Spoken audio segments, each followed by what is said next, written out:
Hello student, myself Pratyush Raj. आज मैं आपके लिए लेके आया हूँ इलेक्ट्रिसिटी का वीडियो लेक्चर 2, जो कि फ्रूटफुल होगा 10th क्लास के स्टूडेंट के लिए और उसके लिए भी जो कि क्लास 12th में है। तो कल हमने बात की थी इंट्रोडक्शन ऑफ चार्ज के बारे में। हमने बात किया था कि चार्ज क्या है। तो चार्ज एक प्रॉपर्टीज़ होता है, कैरेक्टरिस्टिक होता है कोई भी मटेरियल का, जिसके कारण कि वो जो है अदर मटेरियल पे क्या लगाता है, तो फोर्स लगाता है, उसी को चार्ज कहते हैं। चार्ज कैसी क्वांटिटी है, तो स्केलर क्वांटिटी है। चार्ज का यूनिट क्या होता है, तो कूलम्ब होता है। तो ये सब हमने बेसिक बातें पढ़ी। आज हम लोग पढ़ाई करेंगे प्रॉपर्टीज़ ऑफ चार्जेस के बारे में। Properties of charge.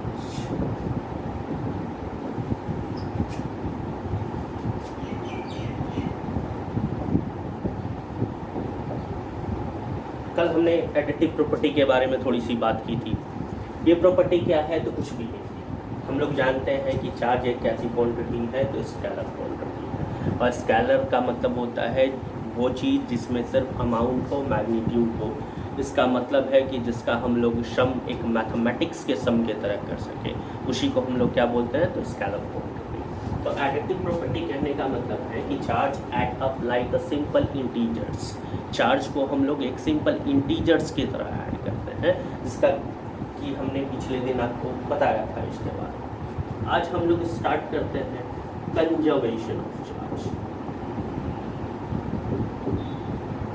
Conservation of charge. देखिए, पूरे के पूरे फिजिक्स में जब भी आपको कंजर्वेशन वर्ड दिखे, तो इस वर्ड का मतलब ही होता है neither be created nor be destroyed. मतलब कि जिसको कि हम लोग ना ही बना सकते हैं और ना ही नष्ट कर सकते हैं, उसी को हम लोग बोलते हैं कंजर्वेशन। तो आगे लिखा हुआ है कंजर्वेशन ऑफ चार्ज। इसका मतलब है कि कोई भी चार्ज ना ही हम लोग बना सकते हैं और ना ही हम लोग डिस्ट्रॉय कर सकते हैं। सिर्फ हम लोग क्या कर सकते हैं, एक चार्ज को एक जगह से दूसरे जगह तक ट्रांसफ़र कर सकते हैं। प्रीवियस क्लासेस में हमने पढ़ा था चार्ज पार्टिकल के बारे में। चार्ज पार्टिकल कैसे होता है, तो कोई भी पार्टिकल को हम लोग चार्ज पार्टिकल तब बोलते हैं कि जब इलेक्ट्रॉन का ट्रांसफ़र होता है इधर से उधर। अगर इलेक्ट्रॉन आ गया तो निगेटिव अधिक हो गया, तो हम लोग बोलते हैं निगेटिवली चार्ज। अगर इलेक्ट्रॉन चला गया तो हम लोग बोलते हैं इलेक्ट्रॉन कम हो गया, प्रोटॉन अधिक हो गया, तो पॉजिटिवली चार्ज। और एक चीज़ और जो कि इम्पॉर्टेंट है आपके लिए और याद रखना बहुत जरूरी है कि जब भी ट्रांसफ़र होता है इलेक्ट्रॉन का, तो मास में भी चेंजेस आते हैं। इलेक्ट्रॉन आया मतलब कि मास इंक्रीज हुआ, इलेक्ट्रॉन गया मतलब कि मास डिक्रीज हुआ। तो कंजर्वेशन ऑफ चार्ज का मतलब होता है चार्ज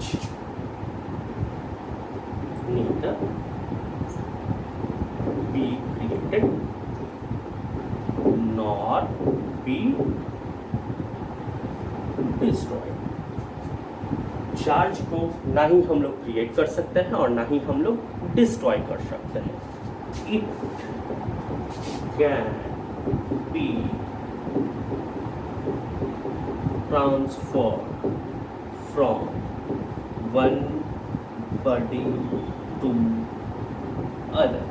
इसको हम लोग बस ट्रांसफ़र कर सकते हैं एक बॉडी से दूसरे बॉडी में, बाकी हम लोग कुछ नहीं कर सकते हैं। और एक चीज़ और, एक वर्ड मैं लिख रहा हूँ, फॉर एन आइसोलेटेड सिस्टम।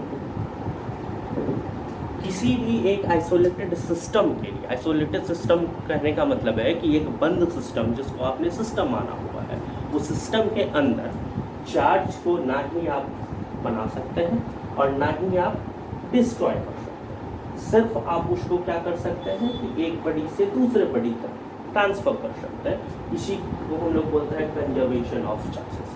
चलिए, ऐसे तो समझ नहीं आएगा, हमें कुछ एग्जाम्पल करना होगा इसके लिए, और बिल्कुल हम लोग करेंगे। अब एक बात आती है आइसोलेटेड सिस्टम की, थोड़ा सा समझने की कोशिश करते हैं। मान लीजिए हमारे पास एक मेटल सीट, हमारे पास ये क्या है, मेटल सीट, और मान लीजिए ये एल्युमिनियम का बना हुआ है। ठीक है, हमारे पास एक मेटल सीट है जो कि किससे बना हुआ है, तो एल्युमिनियम से बना हुआ है। अब ये मेटल शीट में कितने एल्युमिनियम होंगे? तो millions and billions of aluminium atom होंगे। लेकिन चलिए मिलियंस और बिलियंस करके तो हम एग्जाम्पल दे नहीं सकते, हम किसी एक को कंसिडर करके चलते हैं। मान लीजिए हमारे पास इसमें एल्युमिनियम एटम, हम लोग जानते हैं एल्युमिनियम का एटॉमिक नंबर कितना होता है, तो 13। कहने का मतलब क्या हुआ? कहने का मतलब ये हुआ कि एल्युमिनियम के पास 13 प्रोटॉन होता है और 13 इलेक्ट्रॉन होता है। प्रोटॉन कहाँ पे होता है? तो न्यूक्लियस में। प्रोटॉन कहाँ पे होता है? न्यूक्लियस में। और इलेक्ट्रॉन कहाँ पे होता है? तो न्यूक्लियस के बाहर ऑर्बिट में वो कंटिन्यूसली क्या करता है? तो मूव करते रहता है। तो हमारे पास एल्युमिनियम एल्युमिनियम का शीट है जो कि बना किससे है? तो एल्युमिनियम के एटम से बना हुआ। कितने एटम्स होंगे? तो बिलियंस एटम होंगे, लेकिन हम मिलियंस बिलियंस पे जा नहीं रहे, हमने कंसीडर किया। मान लीजिए ये पूरा एक एटम, ठीक है। तो एल्युमिनियम का एटॉमिक नंबर कितना होता है? 13। ये जो है 13, ये कहने का मतलब हुआ एटॉमिक नंबर। और हम लोगों ने बेसिक केमिस्ट्री में पढ़ा ही होगा कि atomic number is equal to क्या होता है? तो नंबर ऑफ प्रोटॉन प्रेजेंट। और हम लोगों ने पढ़ा है कि एटम जो होता है वो इलेक्ट्रिकली क्या होता है? तो न्यूट्रल होता है। ये कहने का मतलब हुआ कि नंबर ऑफ प्रोटॉन जो होगा वो किसके इक्वल होगा? तो नंबर ऑफ इलेक्ट्रॉन, ठीक है। तो अभी के कंडीशन में अगर हम लोग देखें इस पूरे शीट को, तो हमारे पास टोटल नंबर ऑफ चार्ज जो है, प्रोटॉन कितने हैं हमारे पास? 13। और इलेक्ट्रॉन कितने हैं हमारे पास? 13, ठीक है। ये हमारे पास टोटल चार्ज है पैरेलल, ठीक है। जब शीट है हमारे पास इतने चार्जेस, ठीक है। अब हमने माना कि इसको हमने एनर्जी, हमने माना कि हमने इस सीट को क्या दिया? तो एनर्जी दिया, ठीक है। या हमने नहीं भी दिया तो वो सराउंडिंग से क्या लिया? तो एनर्जी लिया, ठीक है। अब हम लोगों ने बोला कि ये जो इलेक्ट्रॉन होता है ये कंटिन्यूस क्या होता है? तो मूविंग होता है, ये स्टेशनरी होता नहीं। तो अगर कोई भी मूविंग ऑब्जेक्ट होता है, कोई भी ऑब्जेक्ट अगर मूविंग हो तो उसके पास कौन सी एनर्जी होती है? तो काइनेटिक एनर्जी। और इसका फॉर्मूला है 12mv², ठीक है। इसका मतलब हुआ कि अगर कोई भी ऑब्जेक्ट मूविंग है तो उसके पास कौन सी एनर्जी हुई? तो काइनेटिक एनर्जी। हाफ एक कांस्टेंट है, और मास भी आपने पढ़ा होगा क्लास 9th में कि ये कांस्टेंट होता है। इसका मतलब है कि अगर काइनेटिक एनर्जी है तो क्या है उसके पास? वेलोसिटी। काइनेटिक एनर्जी है तो उसके पास क्या है? वेलोसिटी, ठीक है। अगर हमने इसको एनर्जी दिया, इसका मतलब है इलेक्ट्रॉन के पास जो काइनेटिक एनर्जी है वो क्या हो गया? इंक्रीज हो गया। काइनेटिक एनर्जी इंक्रीज होने का मतलब है उसका वेलोसिटी भी क्या हो गया? इंक्रीज हो गया। अब वेलोसिटी इंक्रीज होने के कारण क्या हुआ? ये जो इलेक्ट्रॉन है आउटर मोस्ट ऑर्बिटल में बैठा हुआ, ये इलेक्ट्रॉन और तेजी से घूमने लगा, और तेजी से घूमते घूमते घूमते घूमते घूमते घूमते क्या किया? ये स्किप आउट कर गया एटम से। ये क्या हो गया? एटम से स्किप आउट कर गया, एटम से बाहर निकल गया, ठीक है। अब आते हैं, अब जैसे ही एक इलेक्ट्रॉन इससे बाहर निकले तो ये जो एटम, इस एटम के पास अब क्या हो गया? नंबर ऑफ इलेक्ट्रॉन कम हो गया। किससे? Number of proton. इसका मतलब ये जो एटम, ये आयंस बना और ये क्या बना? तो पॉजिटिवली चार्ज, ओके। और ये क्या बना? निगेटिवली चार्ज, ठीक। हमने यहाँ पे बस इतना ऑब्जर्व किया कि एक इलेक्ट्रॉन निकला, लेकिन फिर से जब हम लोग ओवरऑल की बातें करेंगे कि कितने चार्ज हैं इस पूरे सिस्टम के ऊपर, तो हम लोग बोलेंगे प्रोटॉन कितना है? तो न्यूक्लियस में एल्युमिनियम है तो 13 होगा। इलेक्ट्रॉन कितना है? तो पहले यहाँ पे 13 था, अब 12 है, और ये रहा एक 13, तो अभी भी इलेक्ट्रॉन कितना है? 13 है। तो हम देख रहे हैं कि पहले जितना प्रोटॉन था सिस्टम के पास अभी भी उतना ही प्रोटॉन है, पहले जितना इलेक्ट्रॉन था सिस्टम के पास अभी भी उतना ही इलेक्ट्रॉन है। इसका मतलब है कि नंबर ऑफ चार्ज में कोई कमी नहीं आई, जबकि चार्ज ट्रांसफर हुआ एक जगह से दूसरे जगह तक गया। तो इसी को हम लोग बोलते हैं कंजर्वेशन ऑफ चार्जेस। ठीक है, इसका मतलब है कि किसी एक बंद सिस्टम के अंदर चार्ज को ना ही हम लोग क्रिएट कर सकते हैं और ना ही हम लोग डिस्ट्रॉय कर सकते हैं। वैसे भी आपको फर्स्ट क्लासेस में बताया गया कि चार्ज एक कैरेक्टरिस्टिक होता है, तो कैरेक्टरिस्टिक को ना ही हम लोग क्रिएट करते हैं ना ही हम लोग डिस्ट्रॉय करते हैं, सिर्फ हम लोग क्या कर सकते हैं, ट्रांसफॉर्म कर सकते हैं। सिर्फ हम लोग क्या कर सकते हैं, ट्रांसफॉर्म कर सकते हैं। चलिए दूसरे एग्जाम्पल से हम लोग समझने की कोशिश करते हैं।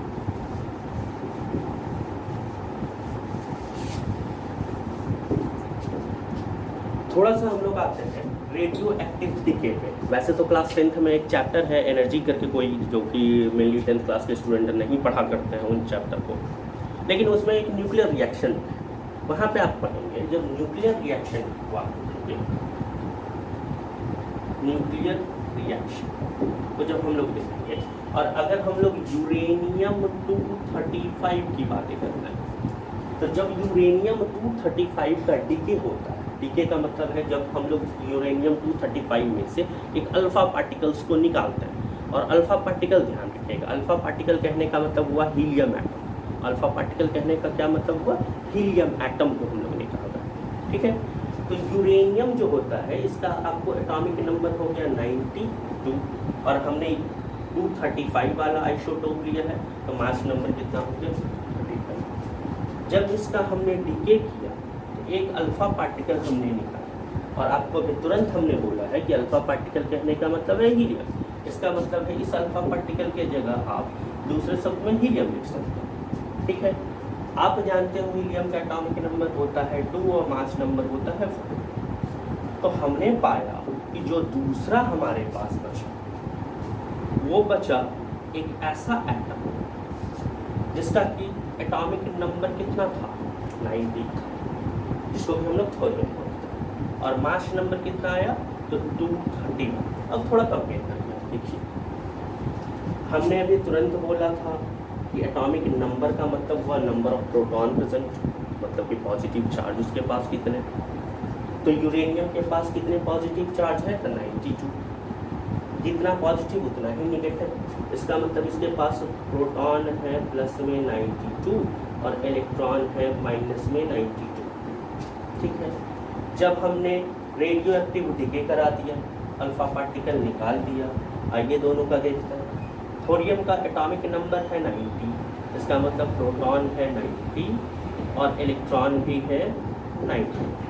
ठीक है, हीलियम की बातें करते हैं तो प्रोटॉन कितने हीलियम के पास 2, इलेक्ट्रॉन कितने हैं हीलियम के पास 2। अब कंपेयर कीजिए लेफ्ट साइड से, प्रोटॉन 92, 90 प्लस 2 90 सेम है, इलेक्ट्रॉन 92, 90 और 2 90, मतलब भी सेम। इसका मतलब डीके होने के बाद भी नंबर ऑफ इलेक्ट्रॉन और प्रोटॉन में कोई भी चेंज नहीं आया। चलिए मास भी देख लेते हैं, ये रहा 235, 231 प्लस 4 कितना हो गया 235। हमने पहले ही बोला था कि when there is a transfer of an electron also transfer of mass भी होगा, और जब ट्रांसफर ऑफ मास होगा इसका मतलब ट्रांसफर ऑफ चार्ज भी हो रहा है। तो इस रिएक्शन में हमने देखा कि ना ही मास में कोई चेंजेस आया और ना ही चार्ज में कोई चेंजेस आया। इसका मतलब हम लोग बोल सकते हैं कि चार्ज रिमेन कंजर्व्ड। चार्ज कैसा है, कंजर्व्ड। ठीक है, चलिए एक और एक छोटा सा एग्जाम्पल लेके समझने की कोशिश हम लोग करते हैं।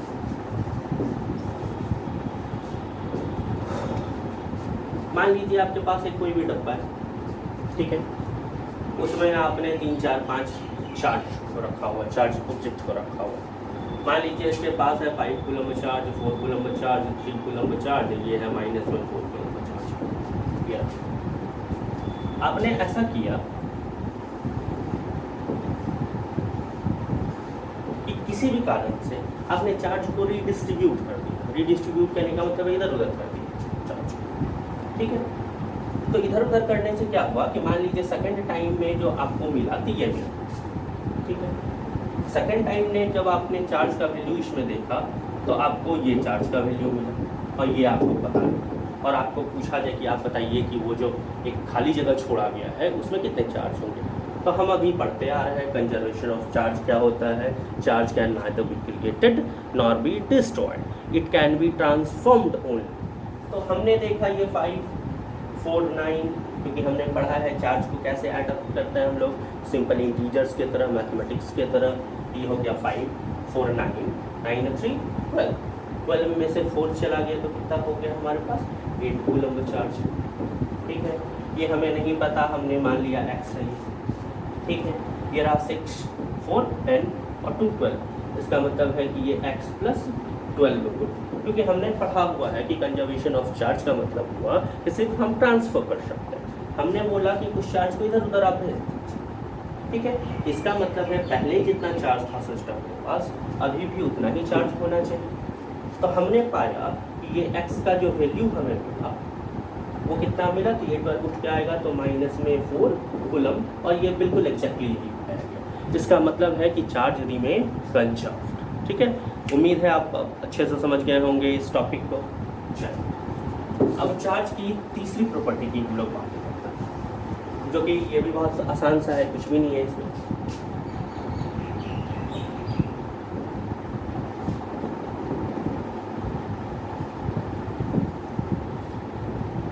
क्वांटाइजेशन ऑफ चार्ज, क्या नाम है इसका, quantization of charge.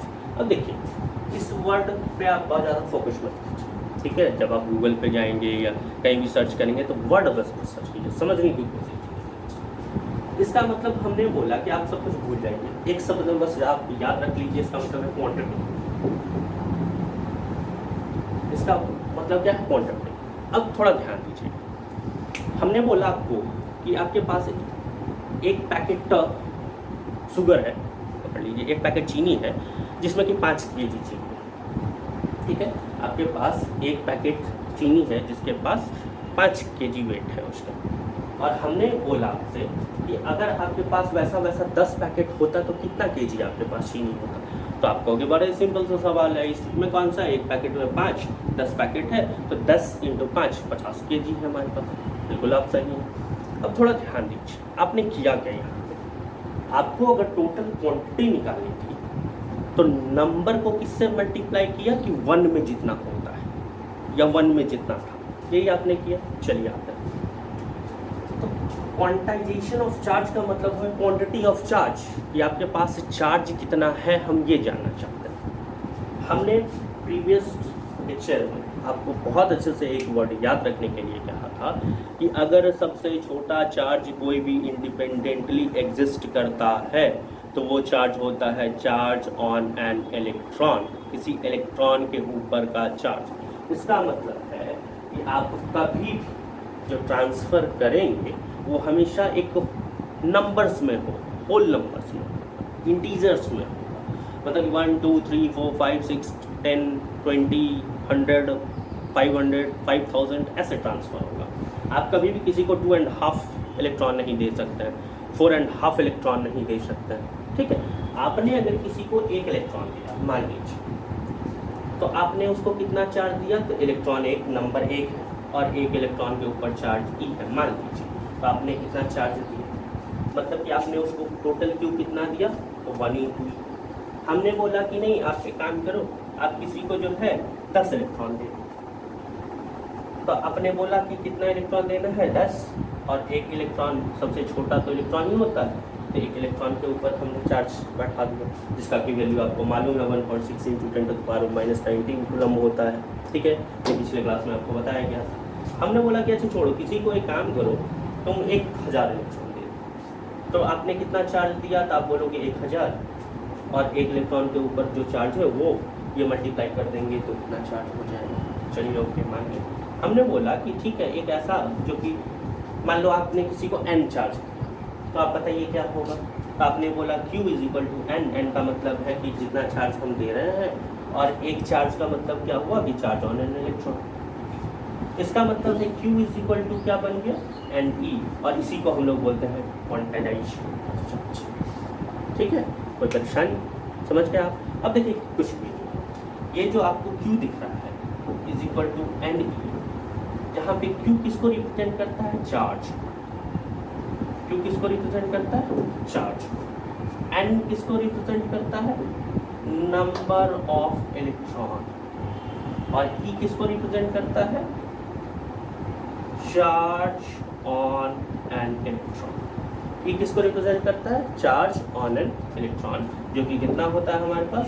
1.6 into 10 to the power minus 19 coulomb. और ये माइनस साइन किसको रिप्रेजेंट करता है?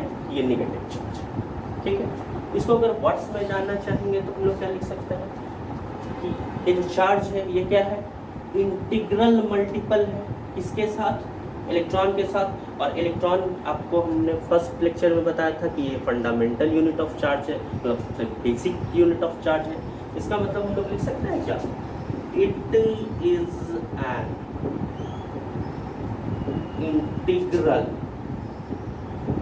मल्टीपल ऑफ बेसिक और फंडामेंटल यूनिट ऑफ चार्ज, जो कि कौन सा है? इलेक्ट्रॉन है। इसका मतलब है जब भी हम लोग चार्ज की क्वांटिटी निकालना चाहेंगे, अमाउंट निकालना चाहेंगे, तो हमको क्या करना होगा कि उसके इंटीग्रल वैल्यू को उसके इलेक्ट्रॉन के मैग्नीट्यूड से हमको मल्टीप्लाई कर देना होगा। क्योंकि हम लोग कभी भी किसी को जो है जब चार्ज प्रोवाइड करेंगे तो वो हमेशा ही क्या होगा? 1, 5, 10, 20, 50 इस टर्म में होगा। तो हमने बोला कि सबसे छोटा तो इलेक्ट्रॉन ही है। इलेक्ट्रॉन के ऊपर जो चार्ज है उससे मल्टीप्लाई कर दो, इसका मतलब है आपने उतना ही चार्ज किसी को दिया। समझ के बाद तो ये सारी थी हमारे पास प्रॉपर्टीज ऑफ चार्ज, जिसकी पढ़ाई हमने की। ठीक है, अब छोटे छोटे एक दो न्यूमेरिकल देख लेते हैं।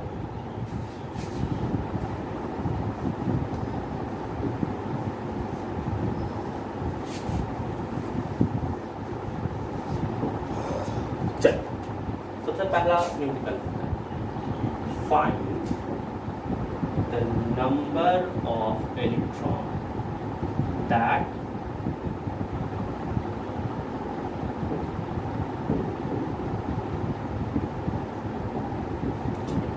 ये 10th का सबसे बेसिक सा प्रॉब्लम है। और ये कभी कभी क्लास 10th में जो है या तो डायरेक्ट थ्योरेटिकली पूछ लिया जाता है, क्या बता दो एक कूलम्ब चार्ज में कितने इलेक्ट्रॉन्स होते हैं, या तो न्यूमेरिकल के रूप में पूछा जाता है। अब देखिए, जब भी आप फिजिक्स पढ़ रहे हो तो आपको एकदम ध्यान रखना होगा कि physics is just like a mathematics. Physics कुछ भी नहीं है, एक मैथ्स की तरह है। और मैथ्स के स्टूडेंट और एक अच्छे स्टूडेंट होने के लिए सबसे पहले आपको ये ध्यान रखना होगा कि जब भी कोई क्वेश्चन मिलता है, आप सबसे पहले पता करो कि आपके पास दिया क्या क्या हुआ है और आपको निकालना है। ये आपको जब पता लग जाएगा तो ऑटोमेटिकली आप क्वेश्चन को अच्छे से सॉल्व कर पाएंगे। और फिजिक्स भी इसमें हम क्वेश्चन को पहले पढ़ते हैं। क्वेश्चन क्या बोल रहा है? Find the number of electron that constitute 1 coulomb of charge. आप हमें बस इतना बता दो कि एक कूलम्ब चार्ज में कितने इलेक्ट्रॉन्स होते हैं। जैसे ही ध्यान गया हमारा कूलम्ब पे, हम एक लाइन में समझ गए कि अच्छा कूलम्ब तो चार्ज का यूनिट है, मतलब चार्ज के है। और चार्ज को हम लोग रिप्रेजेंट किससे करते हैं? तो क्यू से रिप्रेजेंट करते हैं। और क्यू कितना दिया हुआ है हमारे पास? ठीक है, हम समझ गए बात, बिल्कुल अच्छे से समझ गए हम। अब आते हैं, हमको निकालना क्या? Find the number of electron, N निकालना है। ठीक है, अब हमारे पास आया कि Q गिवन है, N निकालना है। क्या Q और N का कोई रिलेशन का कोई फार्मूला है हमारे पास? तो बिल्कुल है हमारे पास। अभी तुरंत हमने पढ़ा था कि Q इज इक्वल टू क्या होता है? N ही होता है। N निकालना है हमें, तो N इज इक्वल टू क्या हो जाएगा? Q by. अब Q तो गिवन है ही, अब कहोगे E तो है नहीं गिवन, लेकिन E तो आपको मालूम है। E क्या है? चार्ज ऑन एन इलेक्ट्रॉन, जिसका वैल्यू कितना होता है? तो 1.6 into 10 to the power minus 90। चलिए वैल्यू अब रखते हैं। हमें निकालना है N। Q के जगह पे रख दिए हमने 1 कूलम्ब। और इलेक्ट्रॉन, और ध्यान रखिएगा इलेक्ट्रॉन निगेटिव चार्ज है, उसमें जो निगेटिव वैल्यू है वो बस इतना रिप्रेजेंट करता है कि वो एक निगेटिव चार्ज है, नथिंग एल्स। और हम लोग जब नंबर निकालना है तो हम सिर्फ मैग्नीट्यूड की बातें करते हैं, हमें साइन से कोई लेना देना नहीं है, ये निगेटिव चार्ज है या पॉजिटिव चार्ज है। तो हम लोग सिंपली इसका मैग्नीट्यूड वैल्यू रखेंगे 1.6 into 10 to the power minus. ठीक है, हो गया। अब चलिए सॉल्व करते हैं। N इज इक्वल, ये देखिए इसको उठा के ऊपर ले गए, ये हो गया 1, इंटू 10 टू द पावर 19। आप जानते हो पावर को जब नीचे से ऊपर ले जाते हैं तो पॉजिटिव हो गया। और ये है हमारा 1.6। ठीक है, इसका जब इस डेसिमल को हम लोग हटाएंगे यहाँ पे एक जीरो बैठा देंगे। ठीक है, अब आप चाहो तो खुद से सॉल्व कर सकते हो, लेकिन एक बात का थोड़ा ध्यान रखिए कि फिजिक्स में जब भी हम लोग सॉल्व करते हैं कभी भी, ठीक है, तो हमेशा ही हम आंसर किस फॉर्म में करते हैं, तो स्टैंडर्ड फॉर्म। स्टैंडर्ड फॉर्म किसको कहते हैं कि एक के बाद आप डेसिमल लगा के आंसर कर दो। अभी देखिए, अगर 10/16 है, 10 छोटा है 16 से, अगर डिवाइड कर देंगे तो पहले डेसिमल आ जाएगा। तो हम चाहते हैं एक डिजिट के बाद डेसिमल है। अच्छा, एक चीज़ हम कर सकते हैं क्या, हम लोग इस जगह से एक जीरो को हटाते हैं तो ये बन गया 18 और एक जीरो को यहाँ पे ले आते हैं। ये तो हम लोग कर ही सकते हैं। चलिए अब कट करते हैं। 4 4 जा 16, ये हो गया 25। n इज इक्वल टू 25/4 कितना हो गया 6.25 इंटू 10 टू द पावर 18। इसका मतलब है कि एक कूलम्ब चार्ज में कितने इलेक्ट्रॉन होते हैं, तो 6.25 into 10 to the power 18 electron. कोई परेशानी, समझ गए, पक्का। चलो आते हैं हम लोग दूसरे question.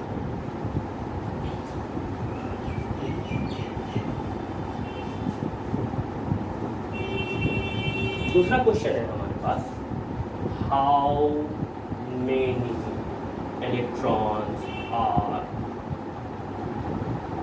removed from a charged body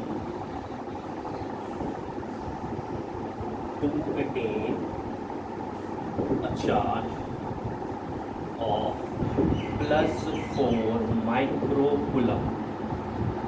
Is there any change in mass? If yes, then how much? बहुत ही अच्छा ये क्वेश्चन। देखिए ठीक है, सबसे पहले बोल रहा है कि आपके पास एक कोई भी चार्ज बॉडी है, बिल्कुल है, उस चार्ज बॉडी को आपको बनाना कितना है, तो +4 माइक्रोकूलम। +4 मतलब कि पॉजिटिव बनाना है। पॉजिटिव बनाना है क्या मतलब क्या होगा, आपने पढ़ा हुआ है फर्स्ट लेक्चर में कि हम लोग पॉजिटिव बनाना हो या निगेटिव बनाना हो, दोनों के लिए रिस्पॉन्सिबल कौन है, इलेक्ट्रॉन। निगेटिव बनाना हो इलेक्ट्रॉन को लाना होगा, पॉजिटिव बनाना हो इलेक्ट्रॉन को निकालना होगा। तो आपके पास एक चार्ज बॉडी है जिसको कि आपको बनाना है +4 माइक्रोकूलम का। तो आपसे पूछा गया कि आप कितना इलेक्ट्रॉन निकाल दोगे जो आप ये करें, ठीक है, ये अचीव कर दो।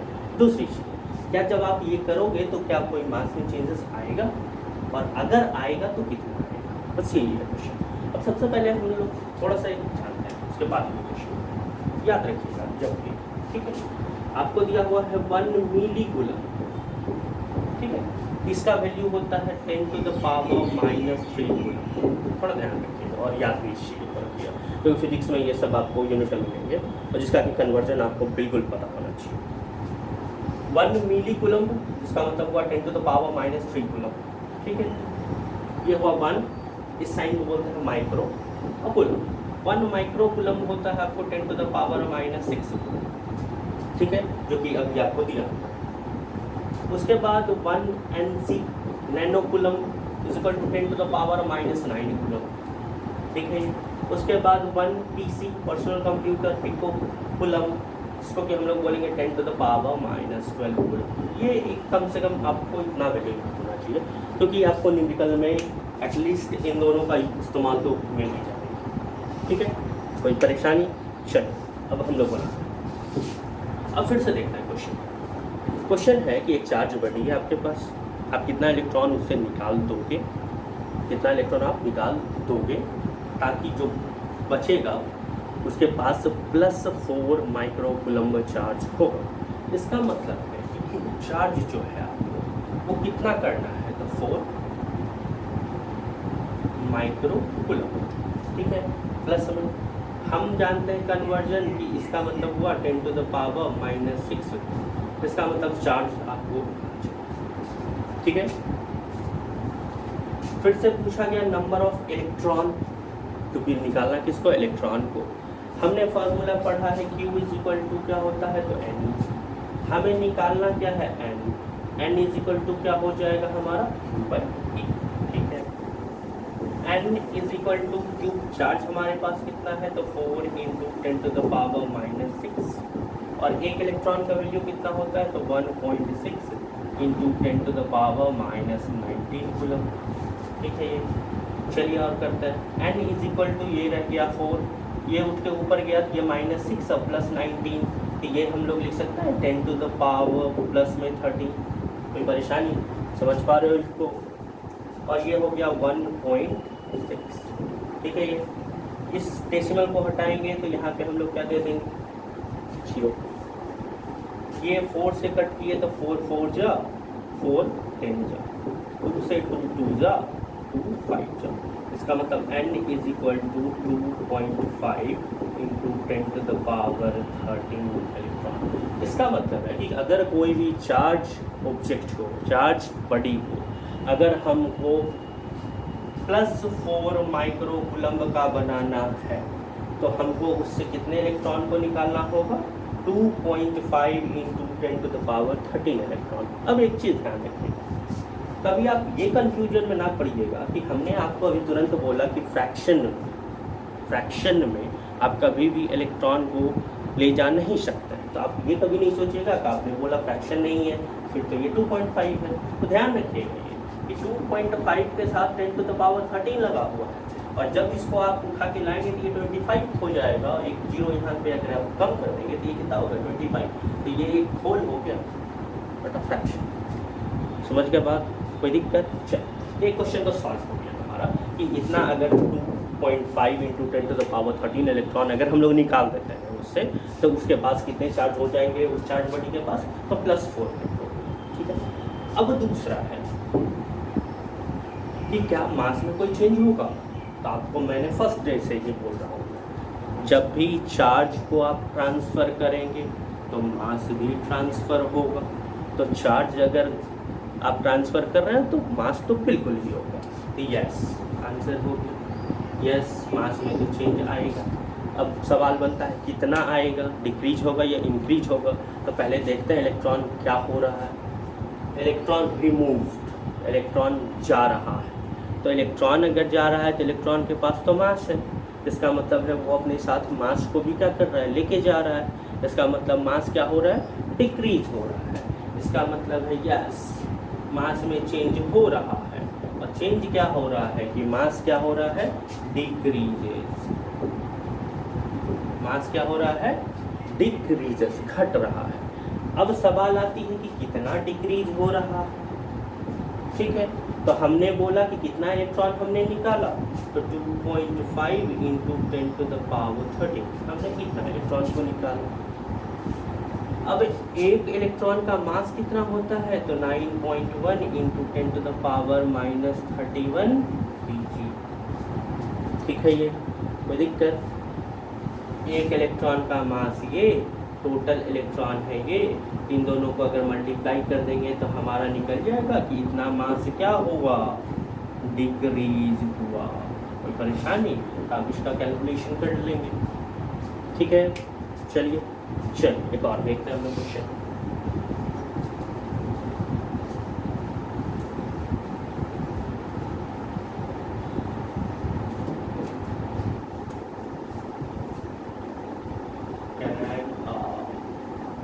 चार्ज बॉडी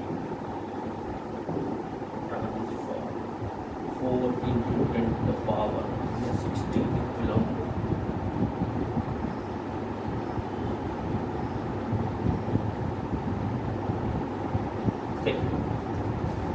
अब आपके सामने सवाल है कि can a charge body transfer 4 × 10⁻16 coulomb charge to है। क्या कोई भी चार्ज ऑब्जेक्ट जो है, चार्ज बॉडी जो है, किसी दूसरे बॉडी को क्या इतना कूलम चार्ज दे सकता है? तो इसको हम लोग कैसे करें, तो ध्यान रखिए, चार्ज बॉडी एक दूसरे को चार्ज ट्रांसफर बिल्कुल कर सकता है। लेकिन वो जो ट्रांसफ़र होगा उसमें सिर्फ और सिर्फ हमको ये ध्यान में रखना होगा कि ट्रांसफ़र किसका होगा, तो इलेक्ट्रॉन का। इलेक्ट्रॉन कभी भी फ्रैक्शन में तो ट्रांसफ़र होगा नहीं। इसका मतलब है कि ऐसे क्वेश्चन में बस हमको ये चेक करके निकाल लेना है कि नंबर ऑफ इलेक्ट्रॉन जो आ रहा है वो एक पूरा का पूरा वैल्यू है या वो एक नंबर है। फ्रैक्शन अगर होगा तो हम बिल्कुल भी नहीं कर सकते, अगर फ्रैक्शन नहीं हुआ तो हम कर सकते हैं। चलिए देखते हैं Q कितना है हमारे पास, तो 4 × 10⁻⁻16 होगा। निकालना हमको है, हम पढ़े हैं Q = होता है N, तो N = क्या हो गया Q/E। तो N = Q है हमारे पास 4 × 10⁻⁻16 और E का वैल्यू 1.6 × 10⁻⁻8। ठीक है, N = ये ऊपर गया तो ये हो गया 4, ये हो गया 1.6 और ये गया तो 16 माइनस में और प्लस में 90, ये हो गया 10⁻3। इसको हटाएंगे तो ये आ गया 0, 4 4 जा 4 10 जा, ये 2, ये 5। N = 2.5 × 10⁻3। ठीक है, अब देखिए क्या ये फ्रैक्शन में है। N का वैल्यू आया हमारे पास 2.5 × 10⁻3। इसको अगर आप नॉर्मल फॉर्म में लिखना चाहेंगे, ये 2.5 और ये आप 1 2 3,000 लिख सकते हैं क्या। इसको हटाएंगे तो ये हो गया 10, ये कट गया तो इसका मतलब 500। इसका मतलब है कि हमको 2500 इलेक्ट्रॉन को ट्रांसफ़र करना होगा इतना चार्ज को ट्रांसफ़र करने में। तो 2500 तो एक सिंपल नंबर है जी, और हम जानते हैं, हमने पढ़ा है कि नंबर अगर सिंपल होगा तो बिल्कुल ट्रांसफ़र होगा। इसका मतलब है कि बिल्कुल ये चार्ज हम किसी भी दूसरे बॉडी को ट्रांसफ़र कर सकते हैं। ठीक है जी, चलिए अगर इसी क्वेश्चन में मान लीजिए इस 4 को हटा हम लोगों का 3 करें, ठीक है, और अब आपसे पूछा जाए कि क्या ना चार्ज बॉडी, क्या कोई भी चार्ज बॉडी इतना कूलम्ब चार्ज किसी को ट्रांसफ़र कर सकता है। चलिए देखते हैं। इस 4 को हटा के हमने क्या बनाया 3, N निकालना है हमको। Q = N होता है, हमें पहले से मालूम। N = Q/E हो जाएगा, बिल्कुल ठीक है। N = ये हो गया हमारे पास 3 10⁻⁻16 और 1.6। ठीक है, अब चेक करता है हम लोग कि क्या पूरी तरीके से कट रहा है। अब आइए, ये 3 हो गया इंटू ये 10⁻3 हो गया और ये हो गया 60। इस डेसिमल को हटाएंगे अगर यहाँ से तो ये हो गया 0। इसको कट करेंगे तो ये हो गया 8 और ये हो गया 15। अब चेक करते हैं। N = 8 1 जा 8, बचेगा कितना 7, 70 70। डेसिमल लगाए 8 8 जा 64, बचा कितना 6 60 60। 8 7 जा 56, बचा कितना 4 और 8 5 जा 5। ठीक है, और इंटू 10⁻3 फिर से ये आया। अब और आगे बढ़ेंगे तो हम लोग लिखेंगे 1.875 इंटू 10⁻3। इसको अगर हम लोग चेंज करेंगे ये हो गया 1875। फिर से देख रहे हैं हमारा पूरा का पूरा नंबर निकल के आ रहा है। इसका मतलब यस, हम इतना इलेक्ट्रॉन को भी इतने चार्ज को भी हम ट्रांसफ़र कर सकते हैं। ठीक है, समझ गए। चलिए फिर आज की कहानी इतने में रहने देते हैं। नेक्स्ट लेक्चर में हम लोग आएंगे। वैसे तो इलेक्ट्रिसिटी चल रहा है, लेकिन मैं चाहता हूँ कि थोड़ा सा आपको डायमेंशन की समझ हो, जो कि क्लास 10th का तो टॉपिक नहीं है, लेकिन जब आप क्लास 11th में जाओगे तो वेरी फर्स्ट एकदम शुरुआत में ही आपको वो चैप्टर मिल जाएगा और बहुत ही आसान है। मैं बिलीव रखता हूँ कि मैं आपको समझा सकता हूँ और आप उस चीज़ को बिल्कुल अच्छे से समझोगे। तो मैं चाहता हूँ थोड़ा सा मैं बेसिक आपको थोड़ा सा बस डायमेंशन का 10-15 मिनट बातें करूँ, उसके बाद आपके पास जो भी इसके बाद फार्मूले आपको मिलेंगे, करंट का हो, फ्लक्स का हो, चार्ज का हो या कोई भी आप पूरे का पूरे क्लास 10th में, ठीक है, तो सारे का हम लोग क्या करेंगे डायमेंशन करते हुए चलेंगे, जिससे फ़ायदा हमें क्या होगा कि अभी तो हमको समझ आ ही जाएगा और क्लास 11th में जब जाएंगे तो फर्स्ट में क्या बना रहेगा, हमारे पास इंटरेस्ट बना रहेगा। और साइंस पढ़ने के लिए इंटरेस्ट की बहुत ज़रूरत होती है। ये ध्यान रखिए। और हमारा काम है बस आप में इंटरेस्ट को रखना और इंटरेस्ट को पैदा करना, ठीक है। हमारा काम ये नहीं है कि आपको तोता सर हटा देना, आप रट लो और पास कर जाओ, रिजल्ट लिया, ठीक है। हमारा काम है आपको इंटरेस्ट जगाना, बाकी तो पढ़ाई आप कर ही लोगे। चलिए फिर मिलता है नेक्स्ट लेक्चर में। Bye bye, take care.